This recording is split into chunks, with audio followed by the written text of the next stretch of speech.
تدمیر نے ہر چند بلقیس اور اسماعیل کو تلاش کیا، مگر وہ دونوں ایسے غائب ہوئے کہ ان کا سراغ ہی نہ ملا۔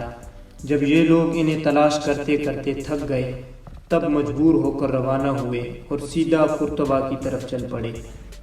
درمیانی میدان کو طے کر کے وہ دریائے وادی الکبیر پر پہنچے۔ اندلس میں دو ہی دریا بڑے ہیں، ایک ڈیکس اور دوسرا وادی الکبیر، مگر یہ دونوں کچھ ایسے نشیب میں بہتے ہیں کہ ان سے آپاشی نہیں کی جا سکتی، اور ان دریاؤں سے ملک کو کچھ بھی فائدہ نہیں ہے۔ پھر بھی ان دونوں کے کناروں پر نہایت خوشنما گھاس اور نظر فریب پھول اگتے ہیں۔ انہوں نے وادی الکبیر کو عبور کر لیا اور اب قرطبہ کی طرف بڑھے۔ انہیں معلوم ہوا کہ رازرک 90,000 لشکر لے کر آ گیا ہے اور قرطبہ میں مقیم ہے۔ چونکہ دریائے وادی الکبیر سے قرطبہ کچھ دور نہیں ہے، اس لیے یہ بہت جلد وہاں پہنچ گئے۔ شاہی لشکر شہر سے باہر ڈیرا ڈالے پڑا تھا۔ جہاں تک نظر جاتی تھی خیموں کا ایک بسا شہر نظر آتا تھا۔ رازرک قرطبہ میں ٹھہرا ہوا تھا۔ تدمیر بھی لشکر کے کنارے پر جا ٹھہرا۔ اس کے آنے کی اطلاع قریب تمام سپاہیوں اور افسروں کو ہو گئی۔ سب کو اس کی آمد سے مسرت ہوئی۔ شد رازرک کو بھی معلوم ہو گیا۔ اسے اشتیاق تھا اس عربی کو دیکھنے کا، جس کی بابت تدمیر نے اپنے عرضیہ میں لکھا تھا کہ اس نے ایک آدمی کو گرفتار کر لیا ہے، مگر وہ سب سے زیادہ بلقیس کی دیدار کا مشتاق تھا۔ تدمیر کے آنے کی اطلاع ہوتی ہی وہ اٹھ کھڑا ہوا اور چند افسروں کو ساتھ لے کر شہر سے باہر نکلا۔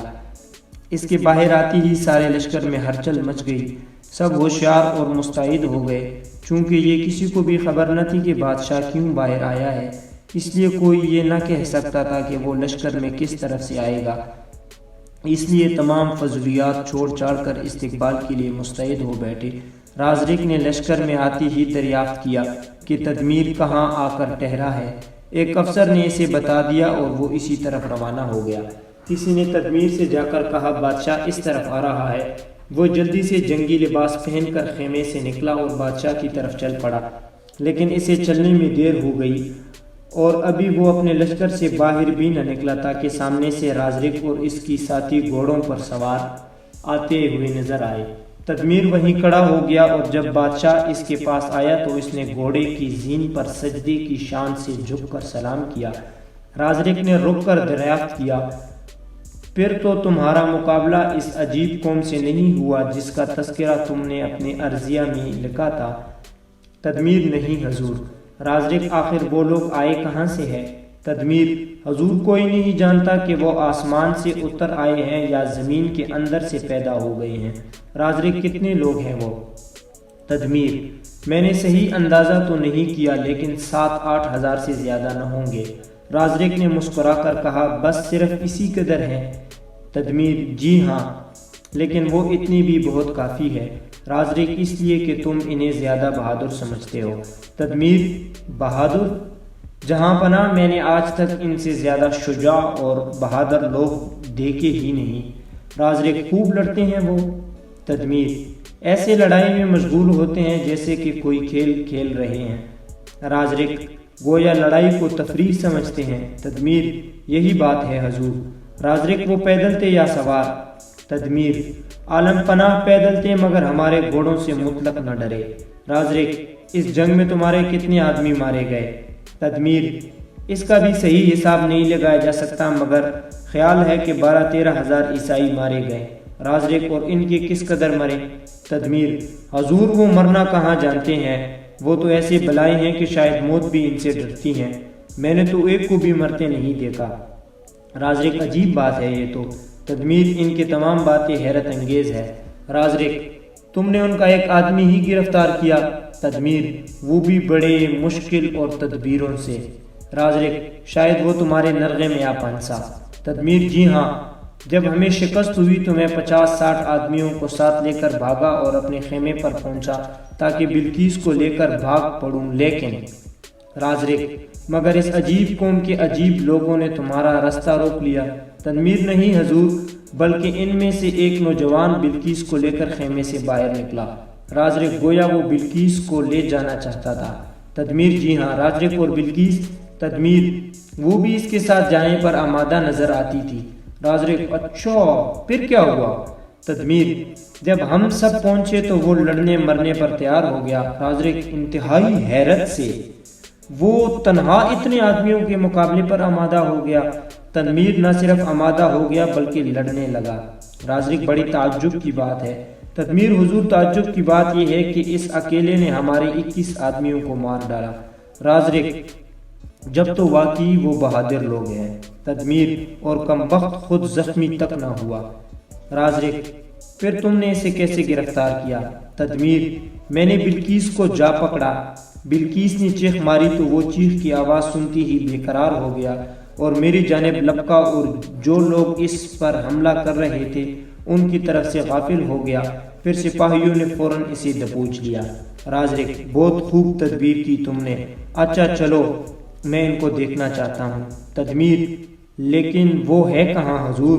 رازق: کیوں، کیا تم نے اسے قتل کر ڈالا؟ تدمیر: نہیں جہاں پناہ، بلکہ وہ غائب ہو گیا۔ تدمیر نے تمام واقعہ کہہ سنایا، لیکن ابھی اس نے یہ بیان نہ کیا کہ بلقیس بھی غائب ہو گئی ہے۔ رازق: بلقیس کہاں ہے؟ تدمیر: حضور وہ اسی بھی ہمراہ لے گیا۔ رازق کو یہ سن کر افسوس بھی ہوا اور غصہ بھی آیا۔ اس نے ترشت لہجے میں کہا: تم نے حفاظت میں کوتاہی کی اور اس لیے وہ دونوں فرار ہو گئے۔ تدمیر: حضور ان کمبختوں کی حفاظت میں کوئی دقیقہ باقی نہ چھوڑا تھا۔ اس کمبخت جن کو ہر وقت بندہ رکھا جاتا تھا لیکن پھر بھی آزاد ہو گیا، خود بھی بھاگ گیا اور بلقیس کو بھی لے گیا۔ رازق: پھر تم نے تلاش نہ کیا؟ تدمیر: 3 روز تک برابر تلاش کرتے رہے مگر کہیں پتہ نہ چلا۔ رازق: افسوس ہے کہ ایک بے نظیر حسینہ کو تم نے اپنے ہاتھوں سے کھو دیا۔ تدمیر: میں بے حد نادم ہوں حضور۔ رازق نے ذرا جوش کے لہجے میں کہا: سنو تدمیر، ان جنوں یا انسانوں کی مہم سے فارغ ہو کر تمہارا سب سے پہلا کام یہی ہوگا کہ تم اس رشک حور کو تلاش کرو۔ تدمیر: میں نے خود بھی سوچ لیا ہے۔ رازق: اچھا کل ہی لشکر کو کوچ کرنے کا حکم سنا دو۔ تدمیر: بہتر ہے۔ رازق واپس چلا گیا۔ تدمیر نے اپنے آدمی لشکر کے تمام افسروں کے پاس بھیج کر شاہی حکم کی اطلاع دے دی۔ دوسرے روز ذرا دن چڑھے رازق تمام لشکر کے ساتھ دریائے وادی الکبیر کی طرف روانہ ہوا۔ امامن اور اس کے ساتھی جاننے والے مسلمان تدمیر اور اس کے ساتھیوں کے تعاقب سے واپس آ گئے تھے۔ ان کے ناکام واپس آنے سے طارق اور تمام مسلمانوں کو بڑا رنج ہوا تھا۔ انہوں نے وہ رات بے قرار اور فکر و تشویش کے عالم میں گزاری۔ جب صبح ہوئی تو انہوں نے یہ تلاش کیا کہ وہ کون شخص تھا اور اس کا نام کیا تھا۔ پہلے تو طارق نے امامن ہی سے اس کا حلیہ دریافت کیا مگر امامن نے کہہ دیا کہ وہ تمام عربوں کو ایک ہی سمجھتا ہے، اس لیے وہ کوئی خاص نشانی نہ بتا سکا۔ اب سپاہیوں اور افسروں کی جانچ پڑتال شروع ہو گئی۔ دوپہر کے قریب یہ معلوم ہوا کہ وہ اسماعیل ہے۔ اسماعیل 500 سپاہیوں کا افسر تھے۔ اس کا دستہ اس خیال میں تھا کہ شاید وہ سپہ سالار طارق کے پاس رہ گئے ہیں۔ سپہ سالار 2 افسروں کو نہایت تجربہ کار اور بہادر سمجھتے تھے۔ ان میں سے ایک مغیث الرومی اور دوسرے اسماعیل تھے۔ جب طارق کو یہ معلوم ہوا کہ تدمیر اسماعیل کو قید کر کے لے گیا ہے تو انہیں بڑا رنج ہوا اور انہوں نے امامن کو بلایا۔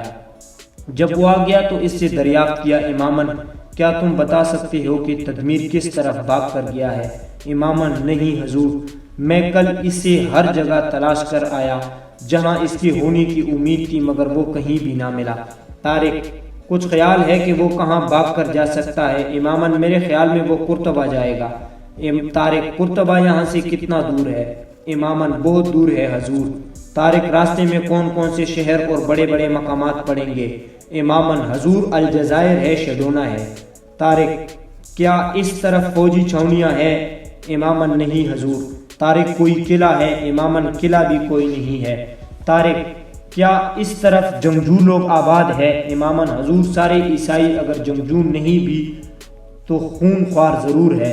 طارق: تو غالباً وہ ہمارا مقابلہ کریں گے۔ امامن: آپ کا مقابلہ اندلس کی چپے چپے پر کیا جائے گا۔ طارق: مگر اس طرح کوئی سرحدی چوکی بھی نہیں ہے۔ امامن: حضور اس طرف سمندر ہے، عیسائیوں کا خیال ہے کہ اس طرف سے کوئی دشمن کبھی حملہ آور نہیں ہو سکتا۔ طارق: مگر یہ تدمیر یہاں کیوں تھا؟ امامن: بس اسے اتفاق سمجھیے۔ طارق: اچھا اب ہم کو کس طرف چلنا چاہیے؟ اماماً قرطبہ کی طرف۔ طارق ٹھیک ہے۔ اماماً یقیناً وہ قرطبہ ہو کر تلیطلہ جائے گا۔ اماماً اور تلیطلہ اندلس کا دارالسلطنت ہے۔ اماماً جی ہاں۔ طارق کیا قرطبہ میں کوئی زیادہ فوج رہتی ہے؟ اماماً نہیں، کچھ زیادہ تو نہیں رہتی، مگر ان کا قلعہ نہایت مضبوط ہے۔ طارق تم قلعے میں داخل ہونے کا کوئی خفیہ راستہ جانتے ہو؟ اماماً مجھے معلوم نہیں، نہ میں کہہ سکتا ہوں کہ کوئی خفیہ راستہ ہے یا نہیں۔ طارق اچھا، تم ہمارے ساتھ رہنا چاہتے ہو؟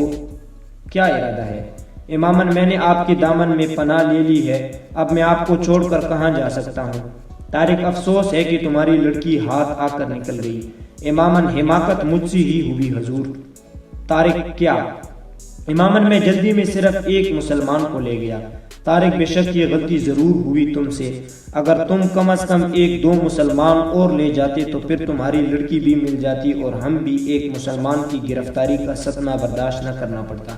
اماماً یہ حماقت یا غلطی اسی وجہ سے ہوئی، میں یہ سمجھا تھا کہ خیمہ خالی ہوگا، اور چونکہ لڑائی ابھی ہو رہی تھی اس لیے یہ توقع بھی نہ تھی کہ وہ اتنی جلد شکست کھا کر بھاگ پڑے گئے۔ طارق مجھے یہ خیال ہے کہ اگر تدمیر نے عاقبت دانہ اندیشہ کر کے خدا نخواستہ انہیں قتل کر دیا تو اماماً آپ کو اور مسلمانوں کو بڑا ملال ہوگا۔ طارق ہاں ملال ہوگا، لیکن اماماً لیکن ان کا انتقام لیں گے؟ طارق ہاں، اور ہر اس شخص کو مار ڈالوں گا جو وہاں موجود ہوگا جس نے بھی شیر دل اسماعیل کو قتل کیا ہوگا۔ اماماً اور حضور میری بیٹی بلقیس؟ طارق اگر اس کا بھی ایک بال تک بیکا کیا گیا تو بھی ان کو نہ چھوڑوں گا۔ اتنے میں لشکر کھانے سے فارغ ہو چکا تھا۔ طارق نے ایک روز بھی قیام کرنا مناسب نہ سمجھا۔ انہوں نے اسی وقت لشکر کو کوچ کرنے کا حکم دیا اور مجاہدین روانہ ہو گئے۔ چونکہ یہ لوگ جلد سے جلد قرطبہ پہنچنا چاہتے تھے اس لیے بہت کم قیام کرتے تھے اور زیادہ چلتے رہتے تھے، مگر قرطبہ کافی دور تھا، اس لیے باوجود بہت کچھ سفر کرنے کے بھی ابھی فاصلہ کافی تھا۔ ادھر تدمیر کی شکست اٹھا کر فرار ہو جانے کی خبر الجزائر اور شیڈونا والوں کو بھی ہو گئی تھی۔ ان پر مجاہدین اسلام کا رعب طاری ہو گیا تھا اور وہ اسلامی لشکر کے آنے کی خبر سن کر ہی بھاگ پڑے تھے۔ آبادیوں، ویرانوں اور بستیاں سنسان ہو گئی تھی۔ مسلمان جس بستی میں پہنچتے اسے خالی اور غیر آباد پایا۔ انہیں الجزائر اور شیڈونا کے کسی حصے میں بھی عیسائی نظر نہ آئے، نہ کہیں مقابلہ ہوا۔ انہیں رسد کی ضرورت تھی مگر آبادیاں ویران تھی، رسد کہاں سے ملتی؟ اتفاق سے کھیتیاں پکی کڑی تھی اور جہاں سے جاتے وہاں سے حسب ضرورت اناج کاٹ لیتے۔ اکثر جگہ انہیں انگوروں، سنگتروں اور دوسرے پھلوں کے باغات بھی ملے۔ الجزائر کے بعد انہوں نے شیڈونا کے ملحقہ علاقے پر قبضہ کر لیا اور اب شہر سے آگے بڑھ کر لاجندہ جھیل کے قریب پہنچے۔ 27 رمضان المبارک 92 ہجری کا مطابق 711 جولائی کو مسلمان اس جھیل کے متصل ایک چھوٹی سی ندی کے کنارے پر پہنچے۔ انہوں نے دیکھا کہ سامنے والے میدان میں عیسائیوں کا ٹڈی دل لشکر کئی میل کے گرد و نواح میں جا پڑا ہے۔ جہاں تک نظر جاتی تھی خیموں کی قطاریں نظر آتی تھی۔ مسلمان اس عظیم الشان لشکر کو دیکھ کر کچھ چھپ سے رہ گئے۔ طارق سمجھ گئے اور انہوں نے فرمایا، مسلمانوں، کیا میں یہ سمجھ لوں کہ تم ان عیسائیوں کو دیکھ کر کچھ گھبرا گئے ہو؟ لیکن میرا دل اس بات کو نہیں مانتا۔ تم ان لوگوں کی اولاد ہو جنہوں نے ملک شام کے باعز و شان حکومت کا تختہ الٹ دیا تھا اور ایرانی سلطنت کو پارا پارا کر دیا تھا، لیکن یہ لشکر کچھ زیادہ نہیں ہے، اس سے زیادہ 1 لاکھ ہوگا۔ تم 6000 ہو، 6 لاکھ عیسائیوں کے لیے کافی ہو۔ خدا کو یاد کرو اور اس کی عبادت کرتے رہو، وہ تمہاری مدد کرے گا اور انشاءاللہ تم فتح یاب ہوگے۔ مسلمانوں پر طارق کی اس مختصر تقریر کا بہت اچھا اثر پڑا اور ان کے دلوں میں جوش کا ایک دریا امڑ آیا۔ وہ بھی ندی کے ایک کنارے پر مقیم ہو گئے۔ ان کے پاس وہ خیمے تھے جو انہوں نے تدمیر کے لشکر کو شکست دے کر حاصل کیے تھے۔ اگرچہ خیمے توڑے تھے مگر طارق نے ایسے طریقے سے نصب کرائے کہ دور تک پھیل گئے اور اصل سے چوگنا معلوم ہونے لگی۔ عیسائیوں نے مسلمانوں کے لشکر کو دیکھ لیا اور انہیں تھوڑے سمجھ کر بہت زیادہ خوشی ہوئی۔ انہوں نے یقین کر لیا کہ جنگ ہوتی ہی ان کا خاتمہ کر ڈالیں گے۔